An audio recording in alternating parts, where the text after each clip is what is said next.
चांद बगदाद के आसमान में ऊंचा चमक रहा था। महल की बुर्जों पर सन्नाटा पसरा था। राजमहल के मुख्य द्वार पर सैनिक खामोशी से खड़े थे, लेकिन उनकी आंखें हर हलचल पर पैनी निगरानी रखे हुए थीं।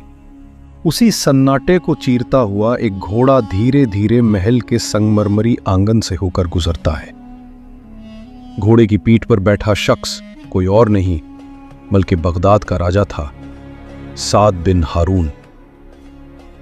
रात के तीसरे पहर वो चुपचाप अपने राज्य की गलियों और सड़कों का हाल जानने निकला था, लेकिन जैसे ही वो महल की पिछली गली से होकर वापस लौटने वाला था, एक तीर हवा में सन्न से आया और उसके ठीक सामने जमीन में आकर धंस गया।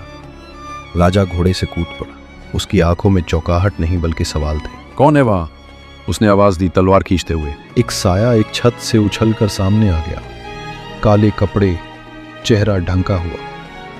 राजा ने तलवार तानी, लेकिन अगले ही पल 3 और तीर अलग अलग दिशाओं से आए और उसके शरीर में धंस गए। राजा वही जमीन पर गिर गया और साया आगे बढ़ा और उसके घावों को देखकर धीमे से बोला, माफ कीजिए मेरे मालिक, लेकिन अब यह ताज मेरे सर पर होगा।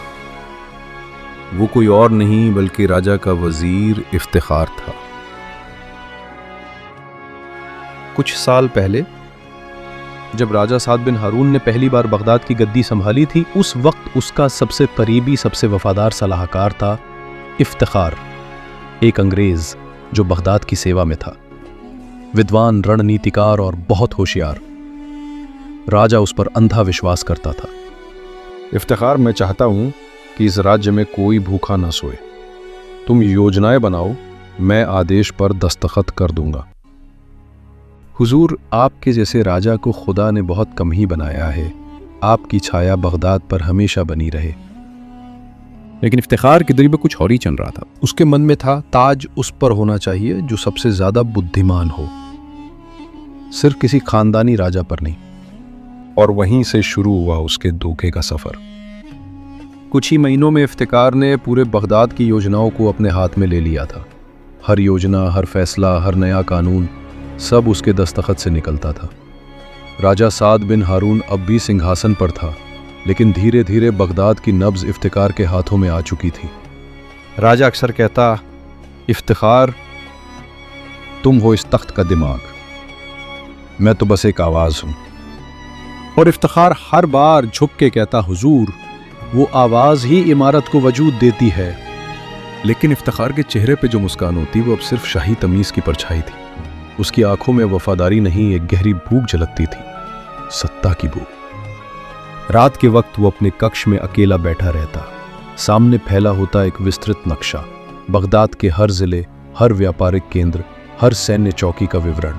उसकी उंगलियां उन इलाकों पर चलती जहां राजा का असर सबसे कम था। अगर मैं ताज के पीछे दौड़ नहीं रहा, वो अपने आप से कहता, तो फिर कोई और क्यों राजा बना हुआ है। उसकी मेज पर एक ताज की आकृति वाला कांसे का कागज दबाने वाला रखा था, शायद सिर्फ एक सजावट, लेकिन इफ्तिकार की नजरें उस पर कुछ ज्यादा देर ठहरती थी। उसी समय महल के भीतर से एक संदेश आया। अगले सप्ताह राजा एक राज्य यात्रा पर निकलने वाला था।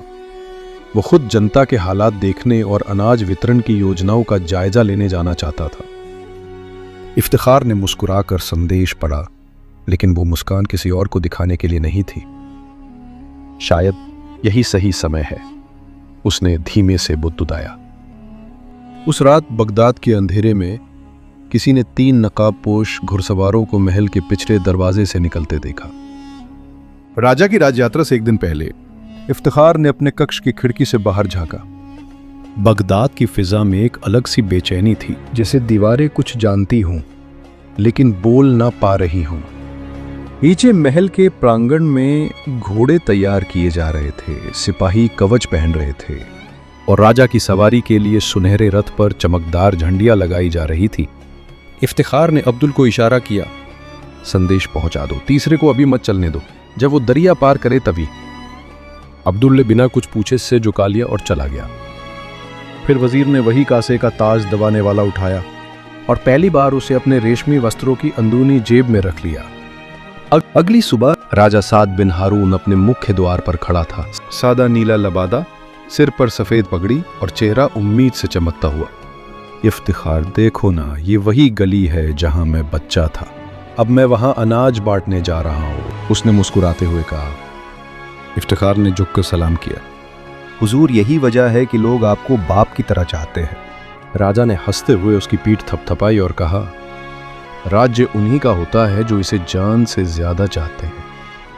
वो मुड़ा और सवार हो गया। भीड़ जिंदाबाद के नारों के बीच धीरे धीरे रथ रवाना हुआ।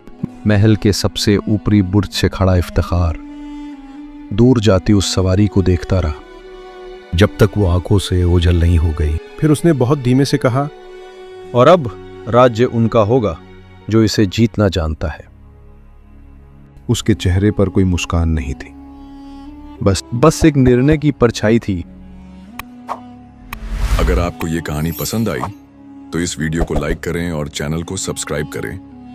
इससे आपको हमारे अगले पार्ट का नोटिफिकेशन सबसे पहले मिलेगा।